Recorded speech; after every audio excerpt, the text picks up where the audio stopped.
तो नरहर देव जी गोरीलाल ठाकुर जी की सेवा करते थे और गोरीलाल कुंज के मुख्य अर्चक। कई सारे शिष्य थे उनके, उन्हीं शिष्यों में एक थे श्री रसिक देव जी, जिनका पद अभी हम लोगों ने गाया। तो नरहर देव जी के मन में आता तो था कि मैं गोरीलाल ठाकुर जी की सेवा रसिक देव को दे दूं, लेकिन उनके मन में आया कि पहले परीक्षा ले लूं, ये वास्तव में योग्य है कि नहीं सेवा के। बहुत सुंदर लीला है। तो नरहर देव जी ने क्या किया, अपने दूसरे शिष्य को बुलाया और कई 2-3 शिष्यों को बुला करके कहा, बोले सुनो, कल से तुम लोगों को एक अभिनय करना। अभिनय मतलब नाटक। कैसा नाटक? बोले जबरदस्ती की शिकायतें लेके आनी है रसिक देव की मेरे पास। कभी अपना कोई वस्त्र फाड़ देना और मुझसे आके शिकायत करना, रसिक देव जी ने फाड़ दिया। कभी कोई सामग्री गिरा देना, कह देना रसिक देव जी ने। तो सब बोले गुरुजी ऐसा क्यों? बोले जैसा हम कह रहे हैं वैसा करो, हमको परीक्षा लेनी है रसिक देव की। और दूसरे दिन बेचारे रसिक देव जी तो बड़े सीधे थे, बहुत सौम्य, बहुत सरल सीधा स्वभाव उनका। लेकिन गुरुदेव परीक्षा लेने पर आए और वो भी बिल्कुल फेंट कस के आए कि ऐसी परीक्षा लूंगा, देखो भाग्य बनाइए कि ठाकुर जी की सेवा आपको सरलता में प्राप्त हो गई। किसी काल में गुरुदेव इतनी परीक्षाएं लेकर के ठाकुर सेवा देते थे।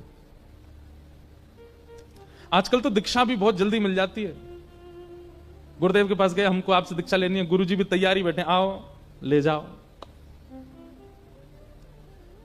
कल रात्रि हम एक घर पर गए तो वहां हमने एक बात कही कि पढ़ाई पूरी करके डिग्री ली जाती है कि डिग्री पहले लेके पढ़ाई की जाती है? बताओ। पढ़ाई पहले की जाती है ना। इसलिए पहले सत्संग खूब करो, जीवन में खूब श्रवण करो, खूब संत जनों की सेवा करो, खूब वृंदावन की सेवा करो, और उसके बाद जब तुमको लगे कि हां अब हम थोड़े पवित्र हृदय के हैं, तब गुरु दीक्षा लो। गुरु जी तो मना करेंगे नहीं, पर आपको विचार करना चाहिए, आप योग्य हो गए क्या? आप गुरु आज्ञा का पालन करने लायक बन चुके हो? तो नरहर देव गुरुदेव ने मन बना लिया कि रसिक देव की हमको परीक्षा लेनी है। और दूसरे दिन वही हुआ। अब कभी एक शिष्य आता, बोले गुरुजी देख लीजिए, रसिक देव जी को समझा लीजिए, इन्होंने जो है हमारा वस्त्र फाड़ दिया। और रसिक देव जी वहीं बैठे थे। और रसिक देव जी बोले मैंने कब फाड़ा? झूठ मत बोलो, तुमने फाड़ दिया, तुमने जोर से खींचा था उठा करके और तभी हमारा वस्त्र फट गया। गुरुदेव देख लीजिए, इनको समझा लीजिए। लेकिन रसिक देव जी का स्वभाव ऐसा था, हो सकता है गलती से हमने कर दिया हो, हम भूल गए, हमने कब किया याद नहीं आया, गुरुदेव क्षमा प्रार्थी हैं, अब नहीं करेंगे। अब यहां गुरु दोनों बात कर रहे हैं, परीक्षा भी ले रहे हैं और शिष्यों को बता भी रहे हैं। उसकी सहनशीलता देखो। हम होते तो क्या करते? FIR दर्ज करवायाते दूसरे चेला के नाम, मुंह पे झूठा आरोप लगावे। और आजकल तो एक नया ट्रेंड चला, आजकल नहीं, चल तो बहुत समय से रहा है, भगवान की कसम तो यहीं धरी रहती जीप पे आगे, किसी की कसम खिवा लो, भगवान तो बेचारे थर-थर कांपते रहे, मेरी मत खा लियो भैया। अच्छा, लोग इतने विचित्र होते हैं, कई हमारे परिकर के भी हैं ऐसे, उनसे कहो हमारी सौगंध खाओ, आपकी नहीं खाएंगे लेकिन भगवान कसम खा रहे हमने नहीं। भगवान इतने सस्ते हैं, को पता है कि ठाकुर जी को तो कुछ कहना नहीं आके। लेकिन एक बात बताते हैं हम आपको, व्यास मंच पर बैठ करके कह रहे हैं, ये कसमों से होता तो होगा ही कुछ ना कुछ, पर ठाकुर जी की कसम यदि आप खाते हो, भले ही आप कितने भी सत्य हो, आप ठाकुर जी की कसम यदि खाते हो तो आपका प्रारंभ से लेकर अब तक जितना भजन साधन हुआ सब नष्ट हो जाएगा। ठाकुर जी की कसम मत खाइए, कभी भगवान की कसम नहीं खानी है। ये आज प्रण ले लीजिए, मैया की खा लो, पिताजी की खा लो, पत्नी की खा लो, बच्चन की खा लो, क्यों? जे अपने इनकी खाओ, ठाकुर जी उनकी नहीं। चाहे आप सत्य क्यों नहीं कह रहे हो तब भी नहीं। वो बात अलग है कि जब कोर्ट में जाते हैं तो फिर वहां तो फिर वही दरवाई दिए जाते हैं हाथ, वहां भी झूठ बोलते हैं लोग, गीता जी पे हाथ धर के भी झूठ बोल देते हैं। इसीलिए तो जेल होती है फिर उनका, क्योंकि सारा पुण्य नष्ट हो जाता है। तो रसिक देव जी का स्वभाव कैसा? उन पर झूठा आरोप लगाते हैं। गुरुदेव देखिए ये ऐसा करता है। रसिक देव जी बोले गलती से हो गया होगा, किया नहीं है रसिक देव जी ने, लेकिन कह रहे हैं ये कह रहा है तो सत्य ही होगा, कर दिया होगा मैंने। गुरुदेव क्षमा प्रार्थी, अब नहीं करूंगा। दूसरे दिन फिर कोई चेला ने आके शिकायत की, तीसरे दिन फिर कोई चेला ने शिकायत की, ऐसे इतनी शिकायतें हो गई, रसिक देव जी को खुद ही लगने लगा कि मुझ में अपराध है। और एक दिन नरहर देव जी गुरुदेव जो थे उनके, उन्होंने कहा ए रसिक देव इधर आओ, तुम्हारी बहुत शिकायतें आ रही हैं हमारे पास, अब अगर एक भी शिकायत आई तो हमको कठोर नियम लेना पड़ेगा। बोले गुरुदेव मैं कुछ नहीं करूंगा। रसिक देव जी कुछ नहीं करते, सुबह स्नान करके एक कोने में खड़े रहते, भैया मुझसे पता नहीं कब अपराध बन जाता है, आज मैं कुछ नहीं करूंगा। उस दिन पूरे दिन कुछ नहीं किया, उस दिन भी गुरुदेव पर एक शिकायत पहुंच गई, देखिए रसिक देव जी ने हमारी ऊपर ना उठा के जो है मिट्टी में फेंक दिया। गुरुदेव ताम्र वर्ण, आंखें लाल, मुख लाल, बोले रोज तुम्हारी शिकायत आती है, रोज सब आके तेरी शिकायत करते हैं, तो एक काम कर आश्रम से निकल जा। रसिक देव जी हाथ पैर कांप रहे हैं, रो रहे हैं, बोले गुरुदेव मैंने अपराध किया, उसका मुझे दंड आप आश्रम में ही दे दीजिए, लेकिन मुझे दूर मत कीजिए, मैं आपको देखे बगैर रह नहीं पाऊंगा। एक बार को प्रिया प्रियतम के नित्य दर्शन ना हो मुझे स्वीकार है, पर मेरे गुरुदेव मुझे ना दिखें ये मुझसे सहन नहीं होगा गुरुदेव। बोले सुन, हमारी आज्ञा मान और आश्रम छोड़ के चला जा, अभी जा। रसिक देव जी बोले गुरुदेव दूसरी बार कहना नहीं पड़ेगा आपको, मैं जाता हूं। और अपने सब गुरु भाई जो शिकायतें करते थे वो अंदर ही अंदर वे सब रो रहे हैं, क्योंकि रसिक देव जी ने कुछ किया नहीं, वो तो गुरुदेव करवा रहे हैं। सबसे क्षमा प्रार्थी हो गए, मुझे क्षमा कर देना गुरु भाई, मैंने जो किया मुझे क्षमा कर देना। और अपने गुरुदेव की चरण रज को लेकर के एक पोटली में और आश्रम को प्रणाम करके, गुरुलाल जी को प्रणाम करके निकल गए। और यमुना तट पर जाकर के इतना रोए, इतना विरह व्याकुल, अपने हृदय पर हाथ रख करके बस रुदन करते रहते हैं। एक दिन, 2 दिन, 3 दिन बीत गए, भोजन अन्न जल कुछ ग्रहण नहीं किया।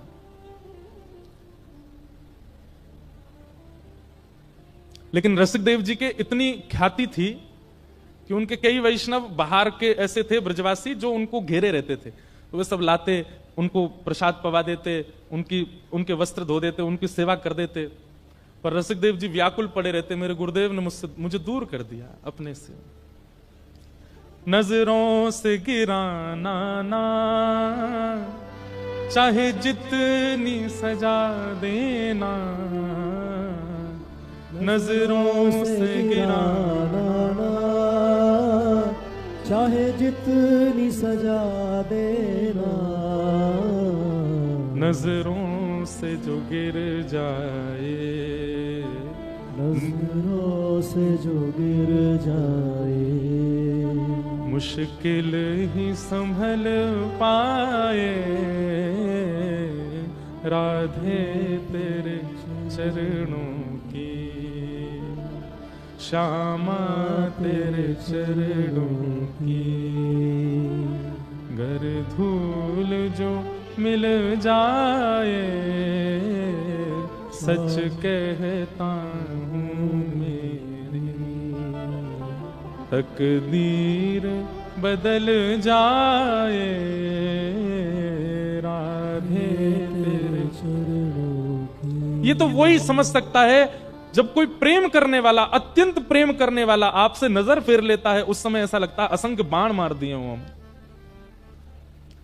रसिक देव जी की निष्ठा प्रिया प्रियतम में है, पर जितनी प्रिया प्रियतम में है उससे कई गुना ज्यादा अपने गुरुदेव में, और वो गुरुदेव अपने नजरों से आगे कर दें, और वो भी तब जब रसिक देव जी का कोई अपराध नहीं।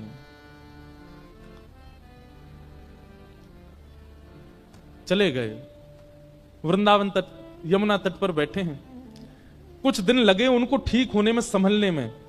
कुछ दिन बाद संभल गए, वृंदावन की परिक्रमा करते, रच का तिलक करते, यमुना जी को प्रणाम करते, अपना भजन करते, गुरुदेव का मानसी चिंतन करते, मन में चिंतन करते। लेकिन एक दिन इतनी व्याकुलता बढ़ गई, बिना गुरुदेव को देखे महीनों निकल गए हैं। तब उन्होंने अपने एक साथी को बुलाया और कहा सुनो, बोले एक सेवा करोगे? बोले क्या? मेरा नाम मत लेना, पर तुम जाओ और गुरुदेव से जाके निवेदन करो कि गुरुदेव स्नान करने के बाद जो उनके पुराने वस्त्र होते हैं ना, वो तुम्हें दे दिया करें। तुम ऐसा कहना कि तुम धो के सुंदर उनको इत्र आदि लगा करके स्वच्छ करके गुरुदेव को दे दोगे, पर तुम लाके मुझे दे दिया करना। मुझे एक सेवा तो गुरुदेव की मैं यहां बैठे बैठे करूं। व्यक्ति गया और नरहरदेव जी से जाके निवेदन किया, गुरुजी हमारी प्रार्थना है कि आपके जो वस्त्र हैं वो धोने की सेवा हमारे परिवार को मिले। नरहरदेव जी बोले अरे तो इसमें क्या बात, ठीक है कल से हम तुमको दे दिया करेंगे। सब लोग इधर देखो, पीछे वाले कुछ होता है वहीं देखने लगते हो, इधर देखो, इतने बढ़िया चरित्र चल रहा है, सुनो। तो अब वो व्यक्ति गया और नरहर देव जी गुरुदेव के जितने वस्त्र होते थे ला करके रसिक देव जी को दे देते। रसिक देव जी पहले तो गुरुदेव के वस्त्रों को लेते, फिर उनको प्रणाम करते, फिर उनकी सुगंधी लेते, उन्हीं को वंदन करते, उन्हीं से लिपट लिपट के रो लेते, मेरे गुरुदेव के वस्त्र हैं। और फिर उसके बाद सुंदर जल से उनको स्वच्छ करते, सुखाते, वही उनकी सेवा, नाम जप और गुरुदेव के वस्त्र धोना, यही उनकी सेवा थी। गुरुदेव के 2 वस्त्र हैं, ऊपर का कुर्ता, नीचे की धोती, यही युगल सरकार मान लेते हैं, इन्हीं की ऐसी आराधना करते। और उसमें बढ़िया इत्र लगा करके स्वच्छ बिल्कुल सीमित वो करके उसको भिजवा देते। नरहर देव जी को बड़ा सुख मिलता, उनका भजन में और सुख बढ़ने लगा। वो वस्त्र धारण करते प्रिया प्रियतम के प्रति और भाव बढ़ने लगा उनका। जब अपना भाव बढ़ता देखा ठाकुर जी के प्रति, 2-4 दिन में उनको लगा इतना प्रेम पिछले बीते सालों में मुझे ठाकुर जी से नहीं हुआ, ये जब से ये वस्त्र धोके लाने लगा मेरा प्रेम ऐसा अटूट हो गया ठाकुर जी से। एक दिन उसको बुलाया, बोले इधर आ, वस्त्र तू ही धोता है? जी गुरुदेव। झूठ मत बोलना, अगर तैने झूठ बोला तो मैं श्राप तो नहीं दूंगा, लेकिन गुरुदेव के सामने झूठ बोलेगा तेरा भजन नष्ट हो जाएगा। वो घबरा गया, बोले गुरुदेव मैं नहीं धोता हूं, क्षमा, दृष्टता क्षमा करें। आपके परम रसिक शिष्य श्री रसिक देव जी वो यमुना तट पर बैठे, आपने उनको दूर कर दिया गुरुदेव, वो बहुत रोते हैं आपकी व्याकुलता में, वो आपके वस्त्र धोते हैं, मैं आपसे वस्त्र लेके वहां चला जाता हूं, वो धोते हैं, वो आपके युगल वस्त्रों को युगल मान करके पूजा करते हैं, सेवा करते हैं, इत्र लगाते हैं, धोते हैं, सुखाते, फिर भेजते हैं। नरहर देव जी के नेत्र बंद हो गए, नेत्रों में आंसू आ रहे हैं, क्योंकि इतना प्रेम ठाकुर जी के प्रति किसी सामान्य की सेवा से नहीं हो सकता। शिष्य की सेवा से भी गुरु का प्रेम बढ़ता है। लोग कहते हैं गुरु पहलवान, गुरु मेहरबान तो चेला पहलवान, पर कभी कभी चेला पहलवान हो ना तो गुरु पर भी ठाकुर मेहरबान होते हैं। शिष्य अपना शिष्यत्व देखे। लेकिन नरहरदास जी ने अपने चेहरे, अभी परीक्षा पूरी नहीं हुई और महाराज उतार करके वस्त्र उसके मुंह पर मार दिए। बोले सुन, लेकर के जा और उसके मुंह पर मार करके बोलियो अभी तो आश्रम से निकलना मेरी आज्ञा है, वृंदावन छोड़ के चला जाए, छोड़ दे वृंदावन। वो घबरा गया, बोले गुरुदेव ऐसा मत। बोले नहीं तो तुझे भी निकाल दूंगा, जाकर के कह दे उसको वृंदावन छोड़ के चला जाए। परीक्षा की पराकाष्ठा। एक बात तो स्पष्ट हो गई भैया इस भक्त चरित्र में कि बिन परीक्षा प्रेम लक्षण चित्त में प्रकट होगा नहीं। और हम परीक्षाओं से डरते हैं, हम परीक्षाओं से भागते हैं, परीक्षाओं से बचते हैं।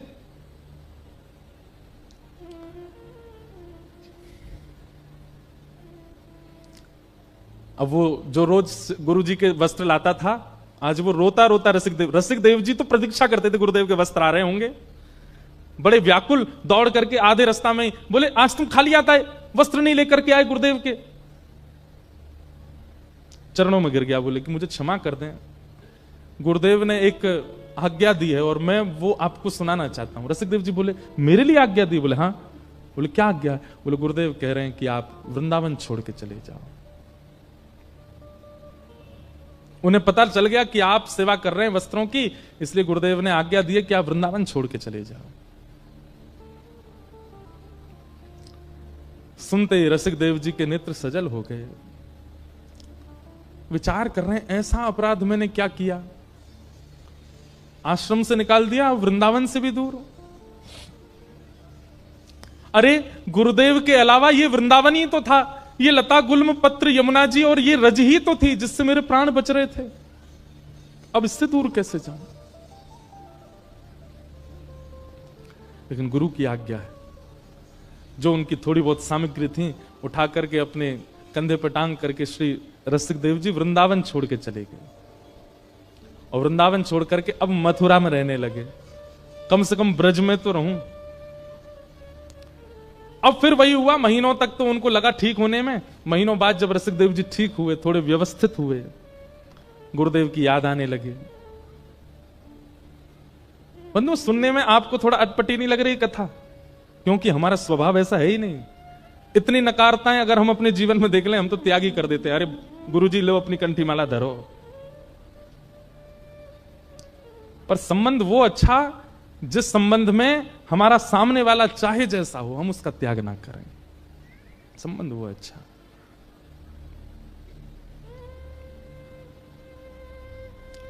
रसिकदेव जी मथुरा में रहने लगे। कुछ दिन बाद थोड़े ठीक हुए, तो ठीक होकर के अब सोचने लगे गुरुदेव के दर्शन तो कर नहीं सकता, वस्त्र भी छू नहीं सकता, कैसे क्या करूं। लोग बाग आते थे रसिकदेव जी से मिलने, दान दक्षिणा चढ़ाते थे, रसिकदेव जी सब इकट्ठी करते।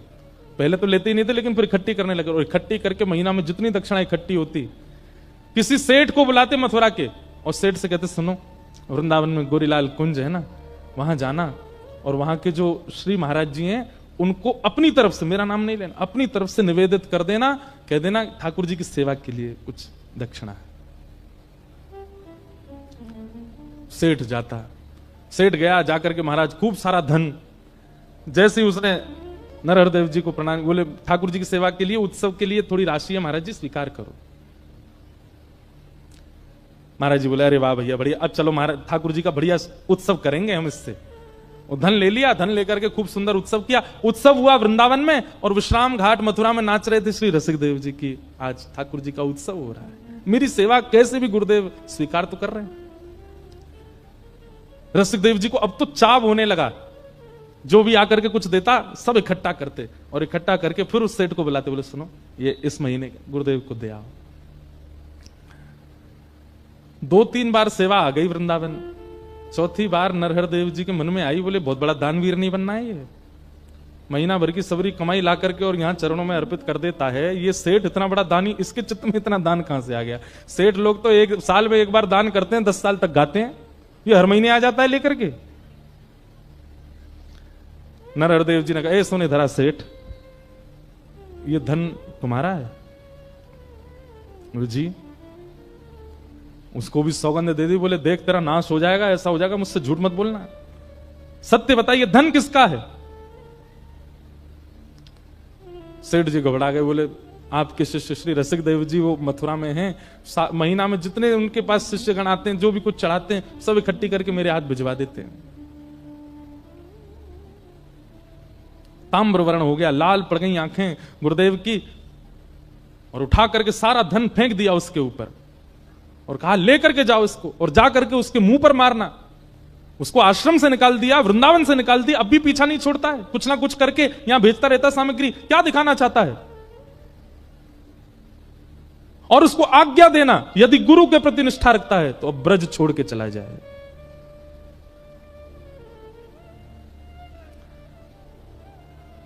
सेठ जी वापस गए और रसिकदेव जी के चरणों में वह दक्षिणा अर्पित कर दी। बोले कि गुरुदेव बहुत नाराज हो गए, आज उन्हें पता चल गया कि आप सेवा भेजते हैं, और उन्होंने आज्ञा की है कि आज सूर्यास्त होने से पहले पहले ब्रज छोड़ के चले जाओ।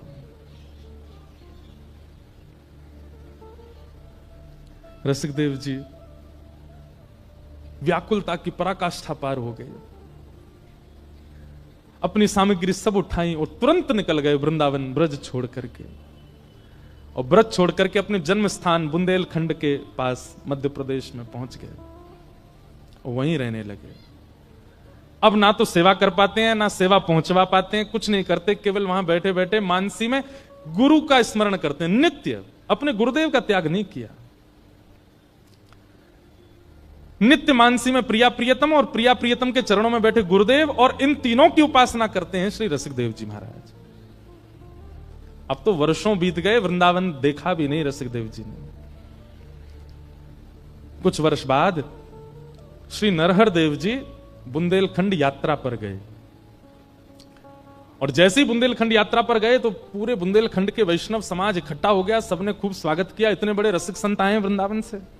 कुछ लोगों ने जाकर के श्री रसिकदेव जी से कहा, बोले आपके गुरुजी आए हैं बुंदेलखंड, आप वृंदावन नहीं जा सकते, आपको अधिकार नहीं है, कम से कम यहां उनका दर्शन कर लीजिए, वो नगर भ्रमण पर निकले हैं, आप बाहर आ जाइए ना, हम लेके चलते हैं, आप दूर खड़े होकर ओटो में से दर्शन कर लेना।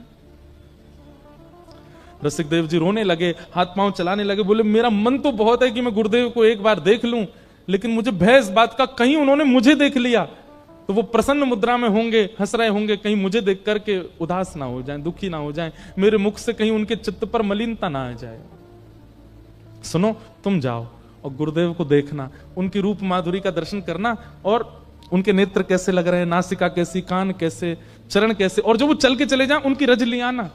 ऐसी गुरु निष्ठा ये केवल सुन लीजिए, आज तो देखने में मिल भी नहीं सकती। हम जब जाते हैं तो सब हमको प्रणाम करते हैं, जय श्री कृष्ण करते हैं। वहां जाते हैं सब वैष्णव खड़े हो गए, कोई कुछ लाते हैं, कुछ इतना सब स्नेह देते हैं, पर बुरा नहीं मानिएगा। कल कोई यहां पर आकर के कहते महाराज जी कल रात को पी रहे थे, तो आप लोग एक क्षण नहीं लगाओगे, भले ही वो बेचारा ये कहना भूल जाए कि चाय पी रहे थे, इतने में ही आपकी निष्ठा नष्ट हो जाएगी। ये संसार का स्वरूप है।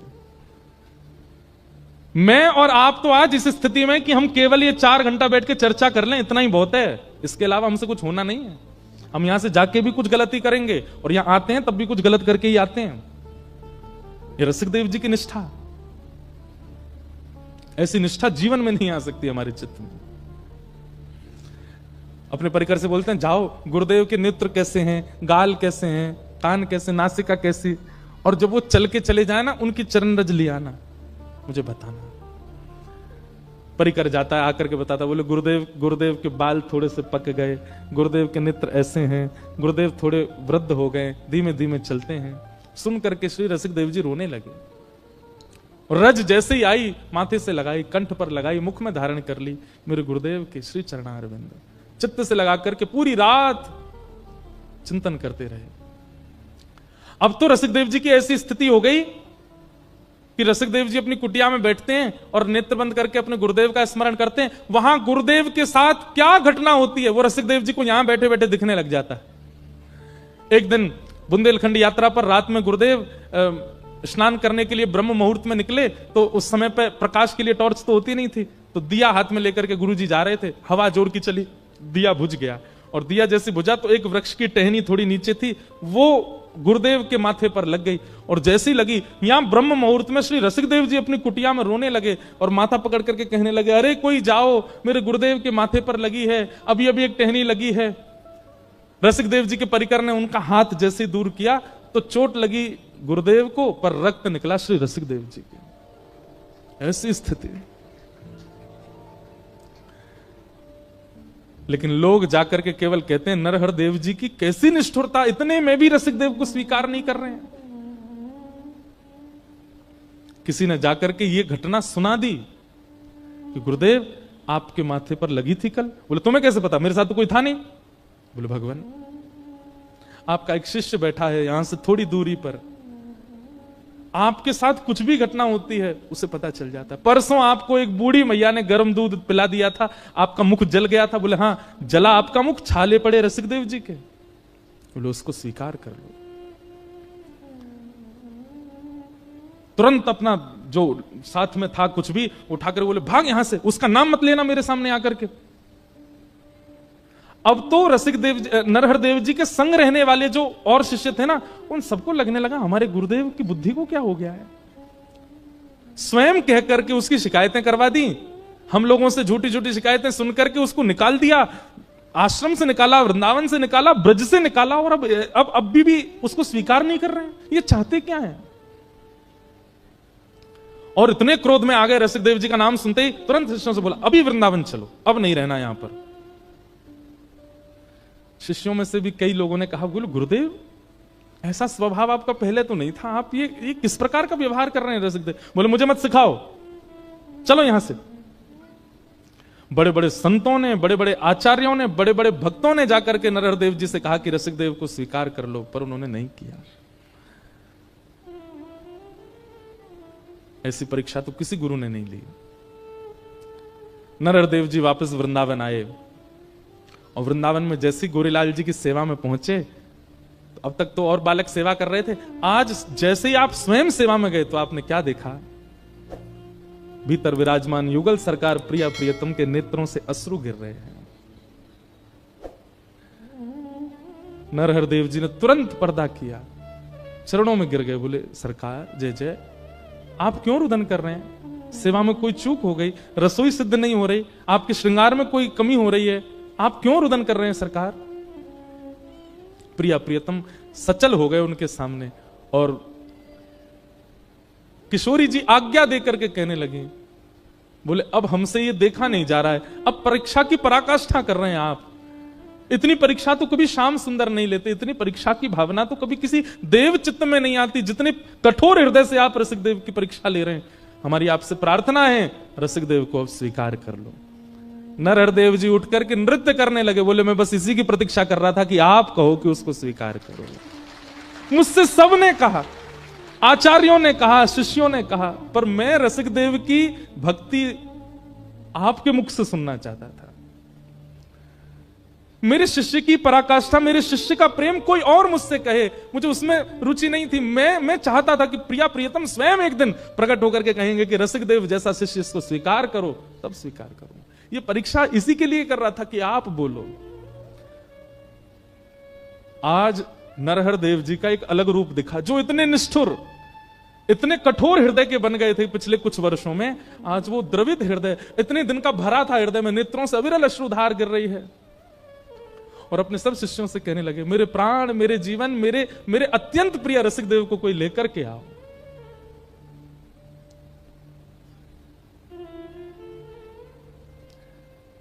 शिष्यों ने जाकर के श्री रसिकदेव जी को कहा, बधाई हो गुरु भाई, श्री गुरुदेव आपको वृंदावन बुला रहे हैं। और ये शब्द सुनने के लिए रसिकदेव जी के कान तरस गए थे कि मुझे गुरुदेव पुकारे। पैदल ही निकल पड़े बुंदेलखंड से, रोते बिलखते श्री रसिकदेव जी आए वृंदावन। और जैसी गोरीलाल कुंज में आकर के श्री गुरुदेव को आज वर्षों बाद देखा, लिपट गए एक दूसरे के अंक से। यहां दोनों का मिलन हो रहा है और भीतर प्रेमाश्रु पुलकित हो रहे हैं श्री श्यामा श्याम के नेत्रों से अविरल अश्रुधार। कभी कभी सिर पर हाथ फेरते हैं, कभी हृदय से लगाते हैं, कभी माथे को चूमते हैं। गुरुदेव बोले, रसिकदेव तेरी बहुत परीक्षा ली मैंने, लेकिन तेरी निष्ठा की बलिहारी, एक बार भी तेने मन में मेरे प्रति कोई दुर्भाव नहीं रखा। आज अपने जीवन की जमा पूंजी, अपने समस्त रसिक जनों की जमा पूंजी और मेरे प्राण आधार तुझे हम उपहार में देंगे। और रसिकदेव का हाथ पकड़ करके श्री गोरीलाल ठाकुर जी के चरणों में रख दिया। बोले, आज से तेरे जीवन यही है, क्योंकि वृंदावन से निकाला मैंने है और वृंदावन बुलाया इन्होंने है। मैं तुझे वृंदावन बुलाऊं ये मुझ तक सीमित होता। गुरु तो कृपा कर देता है, शिष्यों पर बुला लेता है, पर मैं तो चाहता था मेरे रसिक देव को प्रिया प्रियतम बुलाऊं, और इन्होंने कहकर के बुलाया कि रसिक देव को बुलाओ, आज से यही तेरे सर्वस्व। ऐसे श्री रसिक देव वही गाते हैं, भाग्य बनो वृंदावन पायो, भाग्य बनो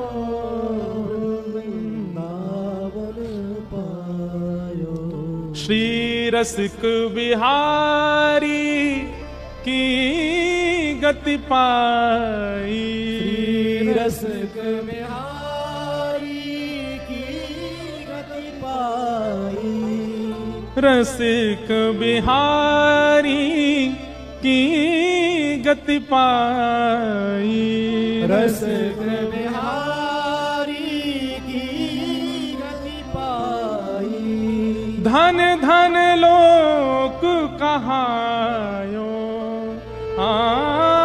धन धन लोक कहायो, कहायो, भाग्य बड़ो वृंदावन आयो, भाग्य बड़ो वृंदावन पायो।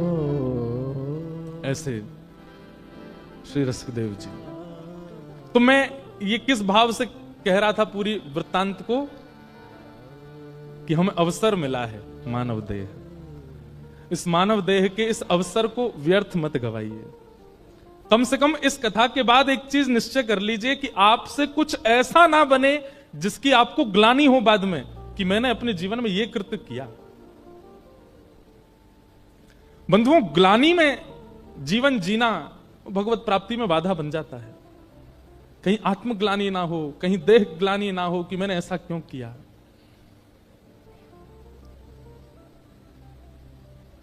ये तो थी रसिकदेव जी की वाणी, लेकिन एक भाव हमारे लाल जी ने लिखवाया है, वृंदावन के प्रति कैसा होना चाहिए।